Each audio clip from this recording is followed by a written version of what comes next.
Hello, hello, hello, hello!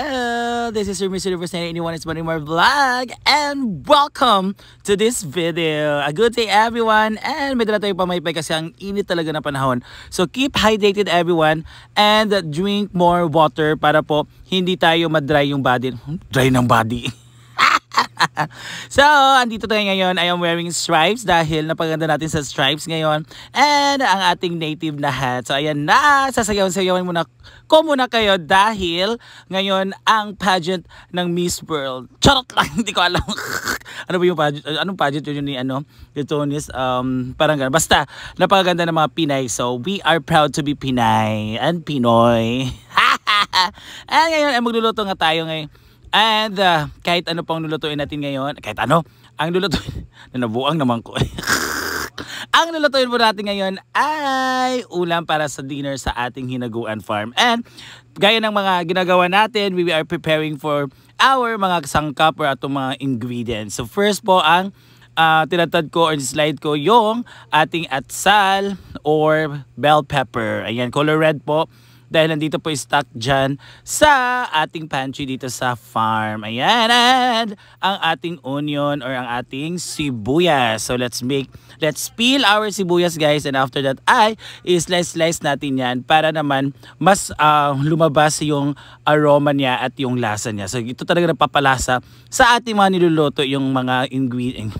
Ano tawagan ng mga spices? Mga sa amo magod sa term namin dito sa Bisaya is mga panakot. Ayan. And dalawang Bombay muna or dalawang sibuyas yung ginamit natin kasi yun yung sinabi ng nanay namin no, na pag marami daw spice or panakot na ilalagay mo sa isang dish na lulutuin mo, mas masarap siya. Kasi nagpapasarap talaga yung mas maraming panakot or spices, basta yung mga bawang at mga sibuyas. Ayan. And dikdikin natin itong ating ahos. So let's peel it. After pag-peel po ay i-slice na ito. So, depende na kung anong mga sukat or mga sizes na gusto nyo. So, pwede yung mga sizes yung, or mga shapes like star, bahay, or kahit ano. Depende na sa inyo.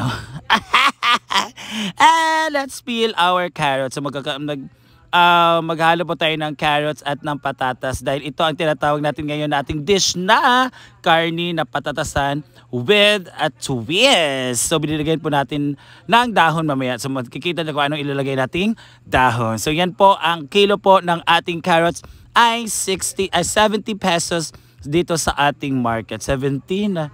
Basta parang 70 to 100 nasa range na yun. Kasi si Bruno naman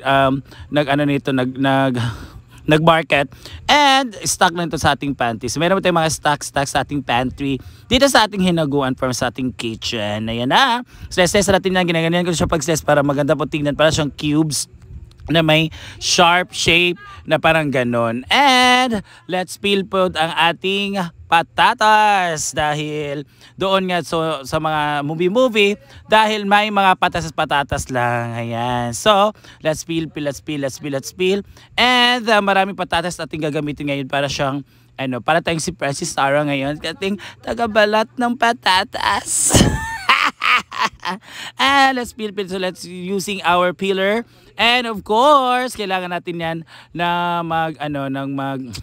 kailangan mag-peel talaga para po kasi this is a crops na nasa sa lupa ba, so kailangan na siya para kasi napaka-dirty ng balat niya. Ang arte naman. So kailangan balatan talaga para hindi natin makain yung mga lupa-lupa. So after pagbalat, of course, i-slice natin yan. So ginanyan ko siya para kung dapat yung carrots at yung patatas ay magka-size or hindi siya pwede naman hindi magka-shape, basta magka-size na sila para maganda tingnan. Yung hindi pahaba, parang ganun ba? So parang pareho sila ng mga pag-slice natin. And of course, magsasaing tayo dahil unang-una natin yung magsasaing ang ating bigas. So ang ganda talaga ng bigas nito. Ito talaga yung pinakauna ko or the basic na matutunan natin sa gawaing bahay, di ba? Yung pagsaing, pagprito ng itlog, pagprito ng isda, yung talaga yung mga una nating natutunan, mga basic na gagawin natin sa pagluluto. So ayan na, meron tayong pakuga. Ano ba? Meron tayong paku, guys. And yung paku po yan ay 20 pesos per bugkos ng siya per tali. And mas maraming pako doon sa ano, na-remember ko doon po pinupunta namin sa parang ilog lang siya na nandun sa native. So yon ang ating pako. Kinukuha lang namin dyan sa mga gilid-gilid ng ating forest or ng mga lasang-lasang ba.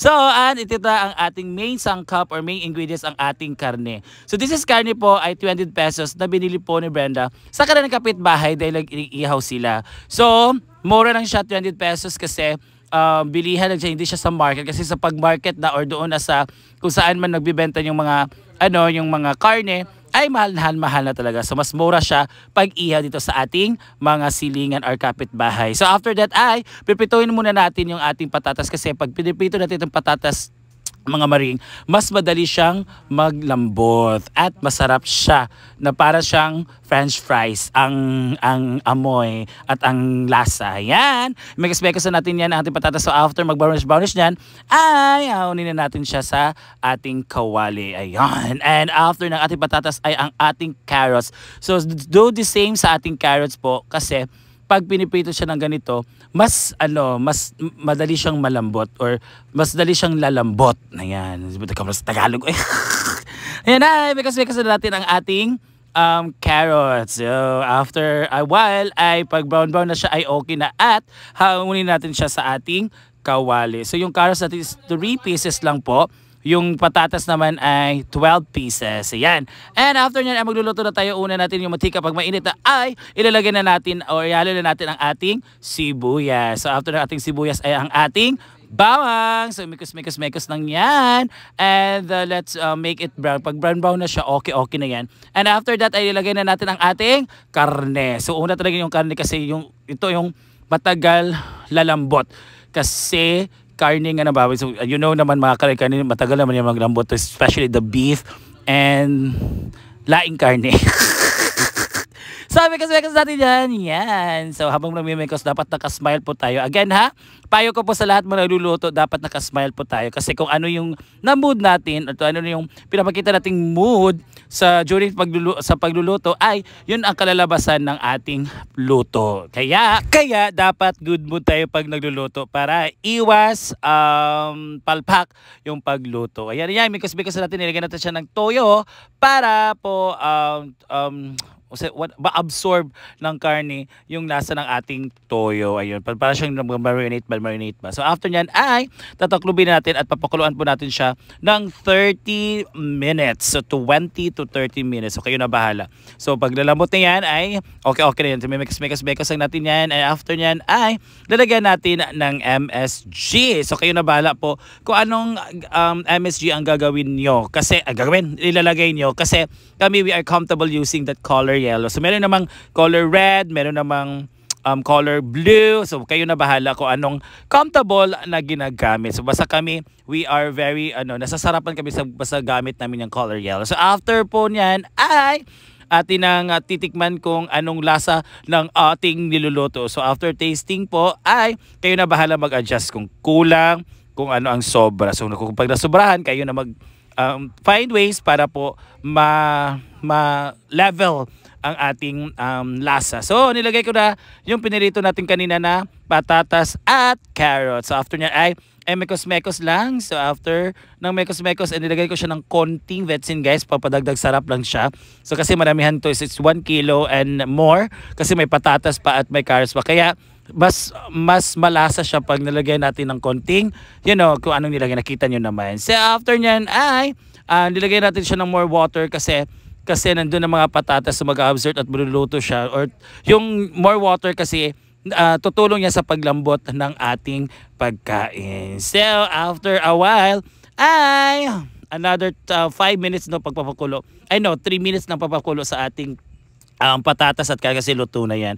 So, mekas-mekas natin yan and ilalagay na natin ang ating huling ilalagay, which is ang ating okay, dagdagan po muna natin ng water kasi nagda-dry na siya pag mekos-mekos ko, para siyang may dukot-dukot na ba. So lagyan natin siya para mas malasa, mas lalambot yung ating karne. So nilagyan ko na siya ng laurel para dagdag pa bango. Alam niyo man yung laurel ang nagbibigay bango sa ating niluluto. After nyan ay nilagyan natin ang ating pako. So masarap po ang pako para sa Ganyan. Kasi actually, isasalad ko to since kulang siya or ano na siya. So, nilagay ko na siya dito. Thank you so much for watching! Luto na siya. With our batatasan with pako. With love. Thank you. Yeah, ay, sarap. Let's eat. Picture. Happy birthday. Andito po siya, yung may bahay. Oo. Ilan? Pagod ito kayo. Palichon! Amo sila kasi man eh. Okay ba nilo? Dali, baka ang